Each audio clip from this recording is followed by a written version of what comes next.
Bonjour à tous, alors dans cette vidéo on va apprendre à faire un tableau de signes et plus précisément le tableau de signes un produit et encore plus précisément le tableau de signes un produit de fonction affine. Voilà, donc c'est un truc qui au final va ressembler à ça, ok, et dans votre énoncé on vous demandera certainement de faire le tableau de signes, dresser le tableau de signes d'une fonction qui va ressembler donc à je sais pas, ce genre de choses. Regardez, je vous en donne une. Voilà, ça c'est quelque chose qu'on peut vous demander. Vous avez une fonction qui d'ailleurs n'est pas une fonction affine, c'est un produit de deux fonctions affines. Vous voyez, là il y a une petite fonction affine ici, là il y a une fonction affine ici, on les reconnaît, c'est de la forme x plus b. Entre les deux, il n'y a rien, mais en fait s'il n'y a rien, c'est qu'il y a un fois. Donc on a bien ici à faire un produit, d'accord? Et on va se lancer. Nous, notre but, c'est d'avoir un tableau dans lequel on verra le signe de cette fonction selon les valeurs de x.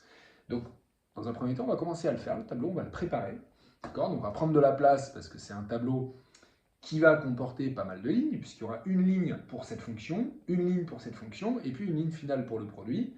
Et puis, il va être aussi un peu long vers la droite parce qu'il y aura des racines à mettre, il y aura le domaine de définition, ça va prendre de la place, tout ça. Et en plus, en annexe, à côté, on va avoir besoin de petits éléments de justification, alors qui seront là pour justifier, mais aussi pour nous aider à le faire, ce tableau de signes. Donc c'est parti, on commence à dresser le tableau, c'est-à-dire qu'on va tracer quelque chose, on prend de la place, hein, je vous ai dit, on met x ici, on va mettre donc pas directement f de x ici, mais on va d'abord mettre la première fonction qui est 2x moins 3, la première fonction, premier bloc ici que vous voyez à gauche, qui est une petite fonction affine, et puis le deuxième bloc, 4 moins 7x, et puis enfin, en dernière ligne, le produit des deux. Ok? Voilà. On place aussi le domaine de définition. Pour une fonction comme celle-ci, le produit de deux fonctions affines, le domaine de définition c'est grand R, c'est-à-dire tous les réels, donc on est entre moins l'infini et plus l'infini. Ok? Et on va d'abord remplir les deux premières lignes du tableau, c'est-à-dire pour chacun des petits blocs. Alors pour ça, on va se mettre sur le côté, on va les prendre toutes les deux une par une, on va commencer par 2x moins 3, et on va l'analyser un petit peu, et en fait ce qu'on doit faire en premier, quand on a un produit comme ça, de fonction affine, et c'est pas d'analyser la droite, est-ce qu'elle descend, est-ce qu'elle monte, c'est d'abord de travailler sur les racines, d'accord? C'est-à-dire les valeurs de x pour chacune des deux, pour lesquelles chaque petite fonction s'annule. Ok? Donc on va partir, on va d'abord travailler sur 2x moins 3. Voilà. Allons-y pour 2x moins 3. D'ailleurs, tout ça, je vais le mettre en deux blocs, là, en deux parties. Hein. Voilà. Je n'ai pas beaucoup de place, mais je vais essayer. Et donc la première étape, ça va être de trouver la racine de 2x moins 3, c'est-à-dire quand est-ce que 2x moins 3 s'annule. Et pour ça, on pose une équation. On recherche en fait quand est-ce que 2x moins 3 est égal à 0. Petite résolution d'équation du premier degré, ça on le fait rapidement. 2x égale 3, puis on divise par 2, on obtient x égale 3 demi. Voilà pour la première racine. Alors on sait qu'on va la mettre par là, mais on ne la met pas encore, parce qu'il nous faut la deuxième racine, celle de 4 moins 7x. Et selon ce qu'on trouve comme racine, on va positionner cette deuxième racine à droite ou à gauche de la première, qui est là. Donc on attend un petit peu, et on travaille donc sur 4 moins 7x. Donc pareil, là on va résoudre notre petite équation, qui s'écrit 4 moins 7x égale 0. Là je peux passer le moins 7x à droite, ça va me donner 7x. Puis je vais diviser par 7, et je vais obtenir x égale 4 septièmes. J'ai ma deuxième racine.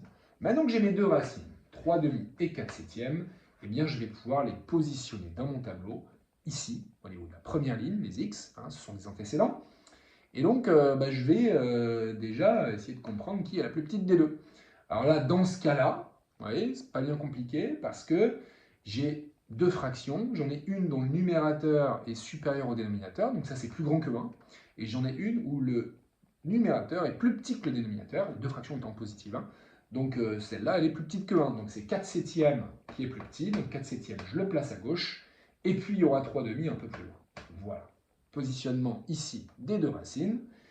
Et puis on y va. Là, on va être capable de remplir les différentes lignes. Alors, déjà, facile.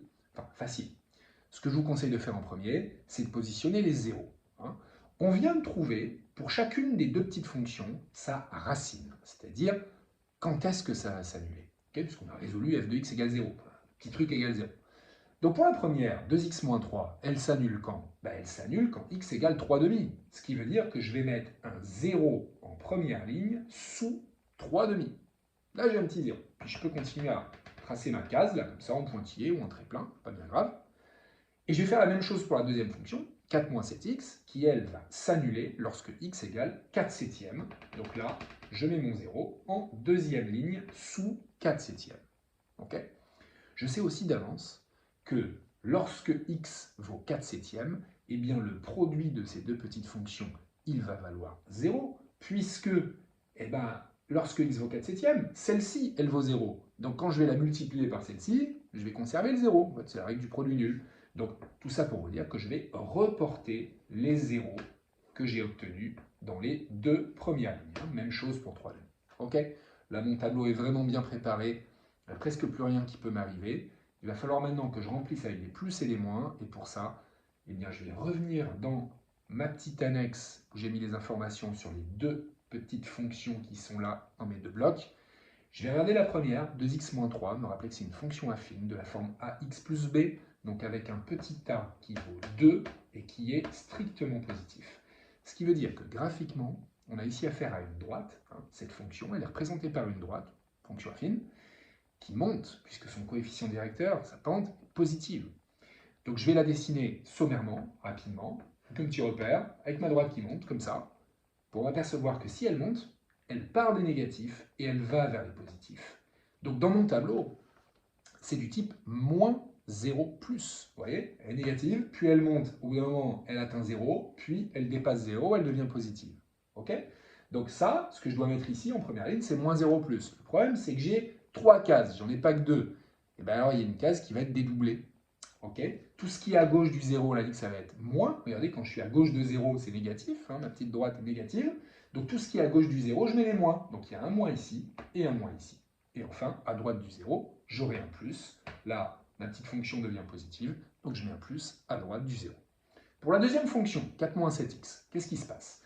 Là, le petit a, attention, piège, il vaut moins 7. Parce que ma fonction est écrite de manière un peu inversée. En fait, c'est moins 7x plus 4.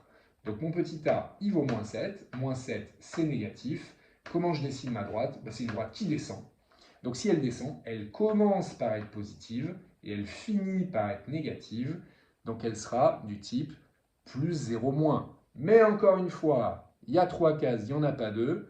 Donc ok, je me concentre. Tout ce qui est à gauche du 0, ça va être positif. On a dit plus 0 moins. Donc là, à gauche du 0, ici, c'est positif. Et à droite du 0, ça va être négatif. Donc je dédouble mon moins. Voilà, je l'écris 2 fois. Okay, et j'ai maintenant mes deux premières lignes qui sont complètement remplies. Il ne me reste plus qu'à appliquer la règle des signes. Alors ça, c'est très facile. Quand vous avez un négatif multiplié par un positif, le produit des deux, ça me donne un négatif. Un négatif fois un négatif, positif. Et un positif fois un négatif, c'est négatif.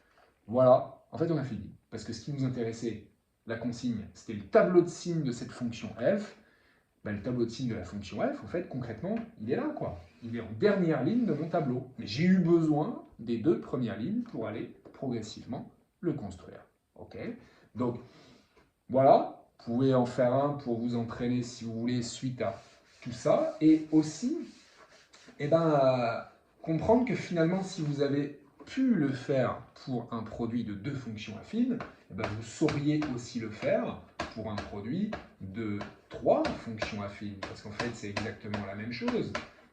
Sauf qu'il y aura 3 lignes dans votre tableau, plus une quatrième qui correspondra au produit des 3 petites fonctions affines. Donc là, c'est la même démarche, à part qu'il y aura 3 petites fonctions à analyser, qu'il y aura 3 lignes, puis une quatrième, et que forcément le tableau sera un peu plus gros, d'accord? Mais c'est exactement la même chose, il faut juste être rigoureux, faire attention, prendre son temps, bien mettre les choses en annexe dont on a besoin, et tout va bien.